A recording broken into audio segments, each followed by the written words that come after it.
Chapter number 22 त्याचा आपण last part घेतोय. लास्ट आर्टिकल आहे मेकॅनिझम ऑफ हॉर्मोन ॲक्शन. इतक्या पार्टमध्ये आपण एंडोक्राईन ग्लँड्स आणि त्याचे हॉर्मोन्स स्टडी केलेत. पण आज पाहणार आहेत की हे हॉर्मोन्स नेमके ॲक्शन कशी करतात. कारण आपल्याला माहिती आहे की हॉर्मोन एका ठिकाणी सिक्रीट होतात आणि त्याची ॲक्शन डिस्टिंक्ट आहे, लांब आहे, दूर आहे. टार्गेट टिश्यू त्याचा लांब असतो. मग ते तिथे पोहोचतात कसे आणि ते पोहोचून बरोबर त्याच ग्लँडवर कसे काम करतात. ठीक आहे. तर इथे समजा आपण फॉर एक्झाम्पल घेऊयात, ब्रेनमधून ADH नावाचा हॉर्मोन निघाला ब्रेनमधला पिट्युटरीमधून, आणि हा ADH जाऊन काम कुठे करतोय? किडनीवर. मग निघतोय ब्रेनमधून आणि काम करतोय किडनीवर. या ADHला कसं माहिती आहे की बरोबर आपल्याला किडनीकडे जायचं आहे? मध्ये तर लिव्हर पण येणार आहे, हार्ट पण येणार आहे. ठीक आहे. तो इकडे का बरं जात नाही? कारण या ADHचे प्रत्येक हॉर्मोन्सचे, नुसते ADHच नाही, प्रत्येक हॉर्मोन्सचे स्पेसिफिक रिसीव करणारे असतात रिसेप्टर्स.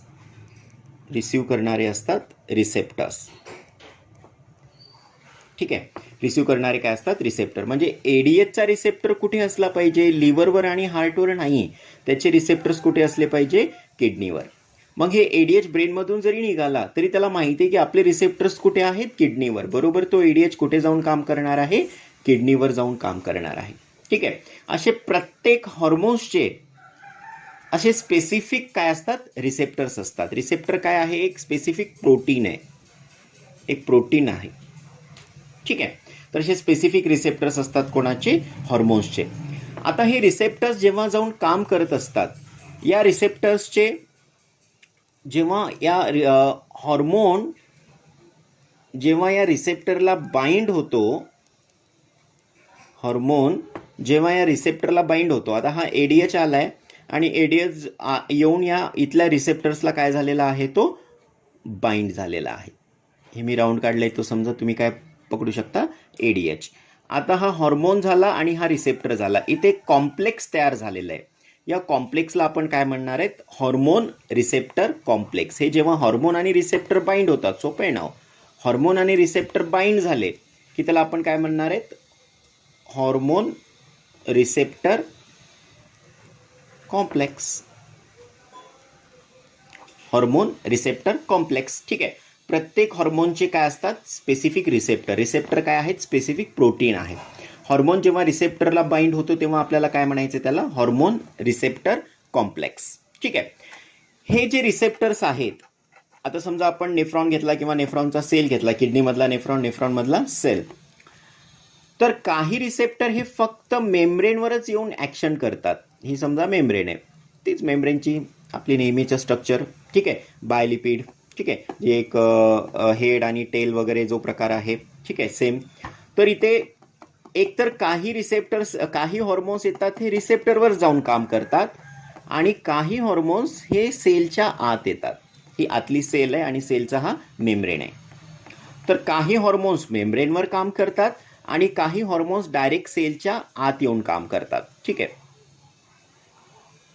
ही सेलच्या आत येऊन काम करणारे आपण इथे आता रिसेप्टर्स दोन ठिकाणचे आहेत, त्याच्यावरून आपण रिसेप्टर्सचे दोन आपण इथे पार्ट करूयात. जे हॉर्मोन्स फक्त मेम्ब्रेनवर येऊन काम करतात त्यांना म्हणायचे आपल्याला membrane bound receptor. Membrane bound receptor. Okay. आणि जे हॉर्मोन डायरेक्ट मेम्ब्रेनच्या पण आत येतात, सेलच्या आत येतात, सेलच्या आत आल्यामुळे त्या रिसेप्टरला म्हणायचं इंट्रासेल्युलर. Intracellular receptor. ओके. मेम्ब्रेनला आलेले मेम्ब्रेन बाउंड, आत आलेले इंट्रासेल्युलर रिसेप्टर. काय आर्टिकल पाहतोय की हॉर्मोन नेमके काम कसे करतात. तर काम करण्यासाठी त्यांना स्पेसिफिक काय असले पाहिजे? रिसेप्टर. तरच ते त्या ठिकाणी येतील. ठीक आहे. आता प्रत्येक जर तुम्ही इथे हॉर्मोन्स बघितला असेल तर ते हॉर्मोन्स कोणताही घ्या. ठीक आहे. फॉर एक्झाम्पल तुम्ही एक्झाम्पल घेऊ शकता कोणता? ACTH, adrenocorticotropic hormone. निघतोय कुठून? पिट्युटरीमधून. काम कुठे जाऊन करतोय? ॲड्रेनल ग्लँडवर. म्हणजे ACTHचे रिसेप्टर कुठे असले पाहिजे? ॲड्रेनल ग्लँडवर. त्या ठिकाणी स्पेसिफिक असतात. हे रिसेप्टर म्हणजे काय? प्रोटीन. हॉर्मोन जेव्हा या रिसेप्टरला अटॅच होतो, बाइंड होतो, तेव्हा हॉर्मोन रिसेप्टर कॉम्प्लेक्स. हे रिसेप्टर दोन ठिकाणी असू शकतात, एकतर सेलच्या मेम्ब्रेनला किंवा सेलच्या आतमध्ये. जेव्हा मेम्ब्रेनला असतील तेव्हा मेम्ब्रेन बाउंड रिसेप्टर, आणि सेलच्या आत जेव्हा येतात तेव्हा इंट्रासेल्युलर रिसेप्टर. ठीक आहे. मला इथे सोपं सांगा की या दोन्हीपैकी, समजा इथे ए आणि बी हॉर्मोन्स घेतला, ए वाला मेम्ब्रेनला काम करत असेल आणि बी वाला सेलच्या आत काम करत असेल, तर कोणता हॉर्मोन जीन एक्सप्रेस करेल, न्यूक्लियसवर जाऊन काम करेल किंवा मग तिथे क्रोमोझोमवर ॲक्शन करेल? ए वाला का बी वाला? डेफिनेटली बी वाला, कारण बी वाला कुठे चाललाय? सेलच्या आत न्यूक्लियस जवळ जाऊ शकतो. मेम्ब्रेन तर आत येतच नाहीये, तो मेम्ब्रेनलाच काम थांबतोय. तो आत येत नाही तर तो न्यूक्लियसला कुठे काम करणार आहे? क्रोमोझोमवर कसं काम करू शकेल? जो आत येऊ शकतो तोच करेल. ठीक आहे. म्हणून इंट्रासेल्युलर रिसेप्टरमध्ये ही स्पेसिफिक जास्त आपल्याला कोणते रिसेप्टर बघायला भेटतात? न्यूक्लियसला असलेले रिसेप्टर आपण म्हणूयात nuclear receptor. Nuclear receptor. Okay. आता इथे आपण या दोघांची पण ॲक्शन थोडीशी डिफरंट आहे. पहिल्यांदा ॲक्शन बघूयात आपण membrane bound receptor. Membrane bound receptor, MBR काढले मी, म्हणजे मेम्ब्रेन बाउंड रिसेप्टर. हे आत येत नाही आहेत, पण आपल्याला माहिती आहे हॉर्मोन्सच्या प्रॉपर्टीमध्ये आपण बघितलंय की हॉर्मोन्स हे आपण, कारण न्यूरल कोऑर्डिनेशन एक वेगळा पार्ट आहे आणि केमिकल कोऑर्डिनेशन एक वेगळा पार्ट आहे. न्यूरल कंट्रोल काय करतात? सेलच्या आत येऊन काम करत नाही आहेत. ठीक आहे. पण हॉर्मोन्स सेलच्या आत येऊन काम करतात. पण इथे तर बघतो की काही हॉर्मोन्स मेम्ब्रेनवरच आहेत, मग ते सेलच्या आत कसे येतील? मग जेव्हा जेव्हा आता समजा इथला एक हॉर्मोन कोणताही घ्या. ठीक आहे. इथे एक हॉर्मोन घेऊयात आपण, पिट्युटरीचे हॉर्मोन्स कोणतेही इमॅजिन करू शकता. मग प्रोलॅक्टिन घ्या, ग्रोथ हॉर्मोन घ्या, कोणता पण घ्या. ठीक आहे. हे मेम्ब्रेन बाउंड रिसेप्टर, पिट्युटरीचे सगळे मेम्ब्रेन बाउंड रिसेप्टर असतात. मी नंतर कॅटेगरी देणार आहे तुम्हाला. तर मेम्ब्रेन बाउंड रिसेप्टर्स जे आहेत ते काय करत नाही आहेत? Do not enter target cell. Do not enter target cell. सेलच्या आत जात नाही आहेत. मग सेलच्या आत जात नाही तर आत जाऊन काम करणारे हे काय जनरेट करत असतात? Second Messenger. Generate second Messenger. ते स्वतः जर जात नसतील तर हे काय करतात? सेकंड मॅसेंजर जनरेट करतात. म्हणजे इथे एक हॉर्मोन आला. ठीक आहे. ADH पण घेऊ शकता. ADH इथे आला मेम्ब्रेन बाउंडला, कारण ADH हा पिट्युटरीचा आहे. आता सांगितलं पिट्युटरीमधले हॉर्मोन मेम्ब्रेन बाउंड आहे. ADH इथे आल्याच्या नंतर तो सेलच्या आत जाणार नाही, पण काम तर त्याला सेलच्या आत जाऊन काम करायचंय. मग इथे काय करतात? ते सेकंड मेसेज जनरेट करतात. हे सेकंड मॅसेंजर 3 प्रकारचे असू शकतात. सेकंड मॅसेंजर कोणते कोणते असू शकतात? एक सायक्लिक AMP, दुसरा IP3 आणि तिसरा कॅल्शियम. म्हणजे सोपं आहे. मेम्ब्रेन बाउंडला आलेला हॉर्मोन जर सेलच्या आत जाऊन काम करायचं असेल तर त्याचे 3 मित्र आहेत समजा. हे 3 मित्र याला मदत करतात. हे 3 मित्रांना मेसेज देतो आणि हे 3 मित्र जे आहेत ते सेलच्या आत जाऊन काम करतात, कारण इथे मेम्ब्रेन बाउंडवाला तो आत येऊ शकत नाही म्हणून. तर हे 3 मित्रांची नावं लक्षात घ्या. Cyclic AMP, adenosine monophosphate, IP3 inositol phosphate आणि कॅल्शियम. सायक्लिक AMP, IP3 आणि कॅल्शियम हे तिघजण काय करू शकतात? इथे सेलच्या आत येऊ शकतात. हे कोणाला मदत करतायत? Membrane bound. मेम्ब्रेन बाउंड तर आत येऊ शकत नाही, do not enter target cell. मग ते काहीतरी करू शकतील की जे आत येतील. मग कोण येणार तिथे? काय जनरेट करू शकतात? Second Messenger. सेकंड मॅसेंजर कोणते? सायक्लिक AMP, IP3 आणि कॅल्शियम. ठीक आहे. हे तिघजण काय करणार आहेत? आत येऊन काम करणार आहेत. ठीक आहे. तर त्यानंतर इंट्रासेल्युलरला सेकंड मॅसेंजरची गरज आहे का हो? इंट्रासेल्युलर रिसेप्टरला जे आहे ते, इथे कॅल्शियम. इंट्रासेल्युलर रिसेप्टरला सेकंड मॅसेंजरची गरज आहे? काही गरज नाही आहे. ते डायरेक्ट आत येऊ शकतायत. म्हणून ते काय एक्सप्रेस करू शकणार आहेत? Regulate gene express. Regulate gene express. ठीक आहे. ते काय करणार आहेत? जीन एक्सप्रेस करू शकणार आहेत. कोण? Intracellular. Membrane bound second Messenger. तर सेकंड मॅसेंजर कोण जनरेट करतो? Membrane bound. ठीक आहे. त्यानंतर सेकंड मॅसेंजर कोण जनरेट करणार नाही, जो डायरेक्ट न्यूक्लियसमध्ये जाऊन काम करणार? इंट्रासेल्युलर. ठीक आहे, तर असे दोन प्रकारचे रिसेप्टर. सोपा आहे.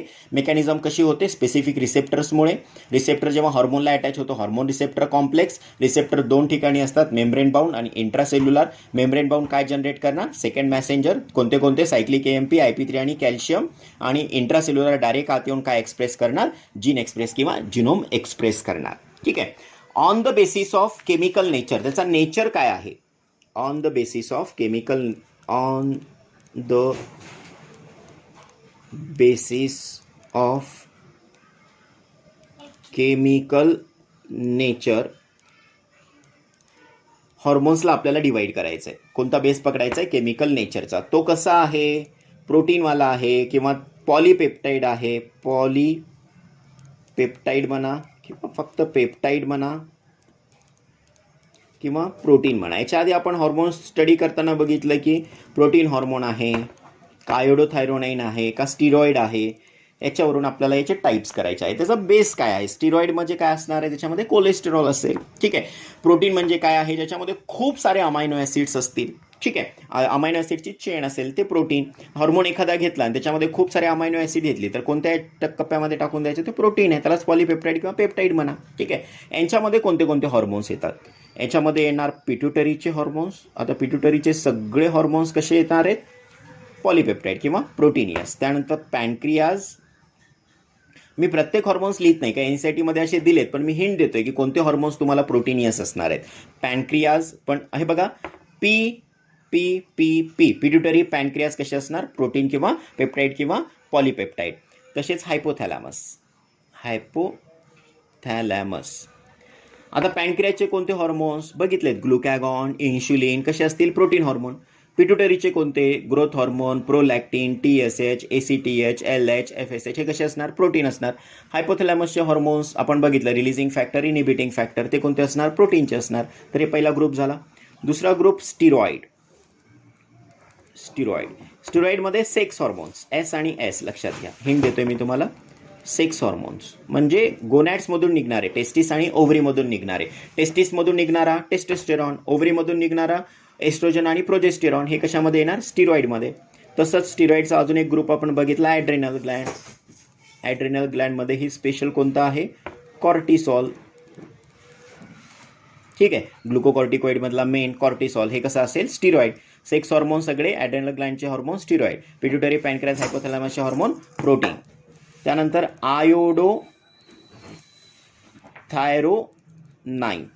आयोडोथायरोनाईन एक ग्रुप येईल ज्याच्यामध्ये आयोडीन असेल, थायरीन असेल. कोणाचे असतील, नावातच आहे, थायरॉइड ग्लँडचे हॉर्मोन्स आयोडोथायरोनाईन. सोपं आहे. त्यानंतर लास्ट एक आहे अमायनो ॲसिड डेरिव्हेटिव्ह. याच्यात एकच एक्झाम्पल दिलेलं आहे NCERTवाल्यांनी, इपिनेफ्रिन. ठीक आहे, इपिनेफ्रिन, नॉन इपिनेफ्रिनही म्हणू शकता. नॉन इपिनेफ्रिन दिलं नाही NCERTवाल्यांनी, लक्षात ठेवू शकता. अमायनो ॲसिड म्हणजे एकच अमायनो ॲसिडपासून तयार झालेला आहे, खूप साऱ्या अमायनो ॲसिडनी प्रोटीनमध्ये जाईल. ठीक आहे, तर amino acid derivative, epinephrine, iodothyronine, thyroid. ठीक आहे, steroid, sex hormone, polypeptide, protein, pituitary, pancreas, hypothalamus. तर हे 4 ग्रुप आपल्याला दिलेले आहेत on the basis of chemical nature. इथे पण MCQ खूप महत्त्वाचा येऊ शकतो. एक वेळेस असाच विचारला होता की TCT, थायरोकॅल्सिटोनिन किंवा कॅल्सिटोनिन कशामध्ये घेणार. बऱ्याच वेळेस वाटतं की थायरॉइडमधलं असेल तर आयोडोथायरोनाईन. त्याच्यामध्ये आयोडीन आणि थायरोनाईन आहे, I3. ठीक आहे, त्याच्यानंतर म्हणजे आयोडीनचा मॉलिक्यूल आला I2 आणि तिकडून अमायनो ॲसिडचा एक थायरॉइड अमायनो ॲसिडचा आलेला आहे, आयोडोथायरोनाईन झालेला आपण बघितलेलं आहे, T3 आणि T4. ठीक आहे, तर हे थायरॉइड. पण थायरोकॅल्सिटोनिन जो आहे तो कशामध्ये घ्यायचा आहे, प्रोटीनमध्ये घ्यायचा आहे. हा एक स्टार MCQ करा जो NCERTमध्ये आला नाही आहे पण विचारू शकतात. वाटतं थायरोकॅल्सिटोनिन थायरॉइडचा आहे म्हणून तो आयोडोथायरोनाईन असेल, पण नाही, TCT कशाचा आहे, प्रोटीनचा आहे. तर इथे पण एक बेस्ट MCQ लक्षात ठेवू शकता. इथे आपला चॅप्टर संपलेला आहे. ठीक आहे, थँक्यू.